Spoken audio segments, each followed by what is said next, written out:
আসসালামু আলাইকুম। আজকে দেখাচ্ছি বেগুনের চাক ভাজি। এর জন্য আমরা ১ চামচ মরিচের গুঁড়া, ১ চামচ লবণ, ১/২ চামচ হলুদ গুঁড়া, ১/২ চামচ ধনিয়া গুঁড়া, ১/২ চামচ জিরা গুঁড়া, ১/২ চামচ আদা বাটা, ১/২ চামচ রসুন বাটা নিয়েছি। আমরা এর মধ্যে সামান্য একটু পানি দিয়ে মশলাটাকে ভালো করে গুলিয়ে নিব।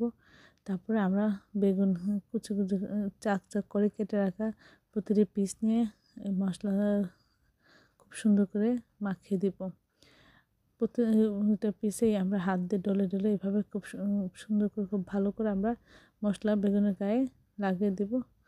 এতে খুব সুন্দর করে ভাজা পাই এবং এটার স্বাদ টেস্ট খুব ভালো হবে। আর তেলটা গরম করে বেগুনটা দিয়ে আমরা কিছুক্ষণ একটু ঢেকে আমরা ভেজে নেব। এক পাশ ভাজা হলে আমরা নামিয়ে অপর পাশে ভেজে নিব। এটা অসম্ভব মজা হয়। সবাই আমার চ্যানেলটি লাইক, কমেন্ট, শেয়ার দেবেন, সাবস্ক্রাইব করবেন। তাহলে এই ধরনের সুন্দর সুন্দর ভিডিওগুলো আপনারা দ্রুত পেয়ে যাবেন। আপনাদের কাছে দ্রুত নোটিফিকেশন চলে যাবে। এভাবে বাসায় আপনার একবার